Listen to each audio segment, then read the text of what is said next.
ये 20 मार्च 2003 की बात है कि जब अमेरिका ने दुनिया के कुछ और दोस्तों को साथ मिलाया और पूरी ताकत के साथ सद्दाम हुसैन के इराक पर हमला बोल दिया। 2-3 दिन ही गुजरे होंगे कि फिर इन लोगों ने कुवैत के रास्ते से इराक का ग्राउंड इन्वेजन भी शुरू कर दिया था।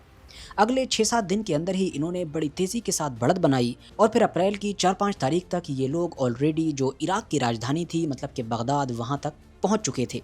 और फिर 9 अप्रैल को पूरी दुनिया ने वो मंजर भी देखा कि जब इराक की राजधानी बगदाद के अंदर लगा हुआ सद्दाम हुसैन का जो मशहूर स्टैचू था उसको इन लोगों ने गिरा दिया। उस स्टैचू का गिरना पूरी दुनिया के लिए ये संदेश था कि सद्दाम हुसैन का इराक खत्म हो चुका है। मगर इराक के अंदर जिस वक्त ये सब कुछ हो रहा था उस वक्त दुनिया के अंदर अमेरिका का एक और भी बड़ा दुश्मन था कि जो इन तमाम चीज़ों को बड़ी ही गौर से देख रहा था। और ये दुश्मन कोई और नहीं बल्कि इराक के बिल्कुल बराबर में मौजूद ईरान देश था। वही ईरान देश के जिसको अच्छी तरह से पता था कि आज ना भी सही तो कल, कल नहीं तो परसों एक ना एक दिन वो ज़रूर आएगा कि जब अमेरिका पूरी ताकत के साथ मेरे ऊपर भी बिल्कुल उसी तरीके से चढ़ दौड़ेगा कि जैसे आज इस इराक के ऊपर चढ़ दौड़ा है। इसीलिए ईरान के उस दौर के जो कुछ सीनियर कमांडर्स थे उन्होंने इराक की ये जो पूरी जंग थी, ये जो ऑपरेशन था, इसको डीपली स्टडी करना शुरू किया।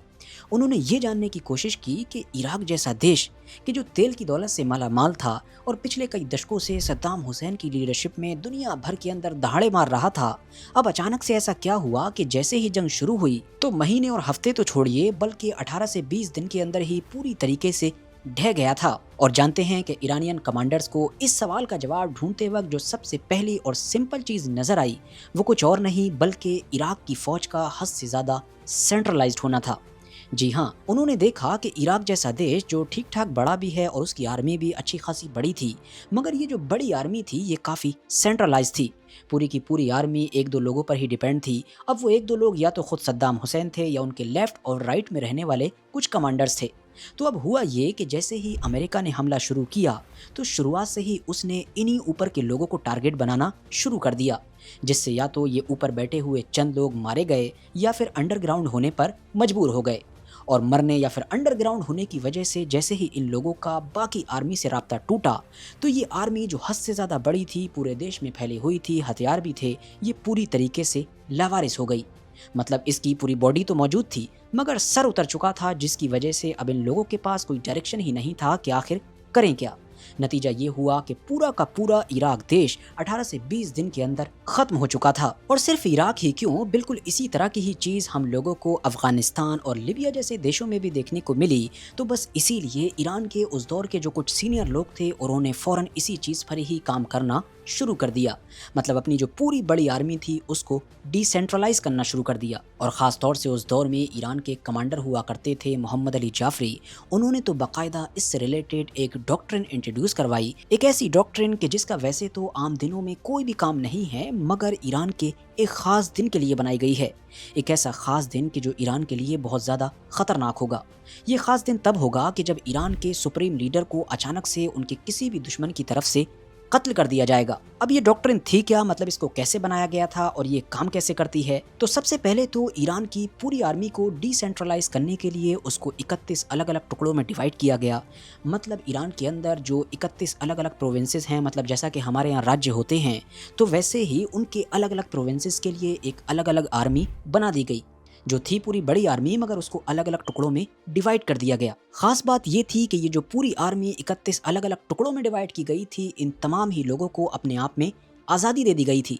मतलब कभी मुश्किल आने पर ये तमाम लोग बिल्कुल एक अलग आज़ाद देश की एक अलग आर्मी के तौर पर लड़ाई लड़ सकते थे। और ऐसा इसीलिए था क्योंकि इन तमाम 31 की 31 टुकड़ियों के अपने खुद के हेडक्वार्टर थे, खुद का कमांड एंड कंट्रोल सिस्टम था, खुद के पास एक मिसाइल का पूरा ज़ख़ीरा मौजूद था, ड्रोन्स मौजूद थे, बाकी हथियार मौजूद थे। इसके अलावा जो बसीज की मिलिशियाज होती हैं वो थी। मतलब जो भी किसी एक आज़ाद देश की आर्मी के पास अपना सब कुछ होता है, जो उसका स्ट्रक्चर होता है, वैसे ही इन तमाम 31 अलग अलग टुकड़ियों का अपना सब कुछ मौजूद था। अब साथियों, सालों पहले इस डॉक्ट्रिन को बना तो दिया गया था, इस पूरे स्ट्रक्चर को तैयार कर दिया गया था, मगर अभी तक हम देखते हैं कि ईरान के अंदर इसकी कभी भी ज़रूरत नहीं पड़ी थी।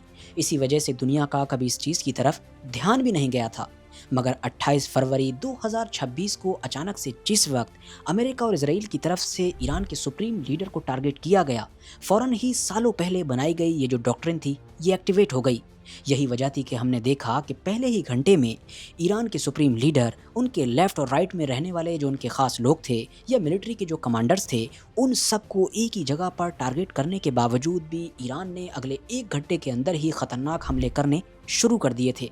उसकी वजह यही थी कि ये डॉक्ट्रिन एक्टिवेट हो चुकी थी। अलग अलग इलाकों से ऑपरेट करने वाली ईरान की आर्मी की ये जो अलग अलग टुकड़ियां थी, इन्होंने अपने आप से ही एक्शन लेने और फैसले लेने शुरू कर दिए थे। हालांकि इसके बाद फिर हमने ये भी देखा कि बहुत सारे लोगों ने इसी डॉक्ट्रिन की वजह से ये दावे करने भी शुरू कर दिए कि ईरान के अंदर अब कोई अगर चाहे भी तो जंग नहीं रोक सकता है, क्योंकि ईरान के ये जितने भी हमले हैं ये ऑटो पर चल रहे हैं इसी डॉक्ट्रिन की वजह से। हालांकि ये बात पूरी तरीके से सच नहीं है। उसकी वजह ये है कि ईरान के सुप्रीम लीडर को भले ही टारगेट किया गया था और ये डॉक्ट्रिन भी एक्टिव हो गई थी, मगर ईरान का जो पॉलिटिकल सिस्टम था वो पूरी तरीके से इंटैक्ट रहा। उसकी जो बाकी बॉडीज़ थी उन्होंने फ़ौरन ही सुप्रीम लीडर की जगह ले ली थी और फैसले लेने शुरू कर दिए थे। और इसके अलावा फिर कुछ दिनों के बाद तो उन्होंने अपना नया सुप्रीम लीडर भी चुन लिया था। मगर हाँ, 28 फरवरी से ही लगातार अगले कुछ दिनों तक ईरान ने जिस तरीके से जंग की थी, जिस तरीके से वो एक्शन ले रहा था या फैसले ले रहा था, उससे क्लियरली ये तो पता चल रहा था कि हाँ, इस डॉक्ट्रिन का इस्तेमाल हो रहा है। और हाँ, एक और भी अहम चीज़ कि जो इस डॉक्ट्रिन की वजह से अब हमको पता चलती है वो ये है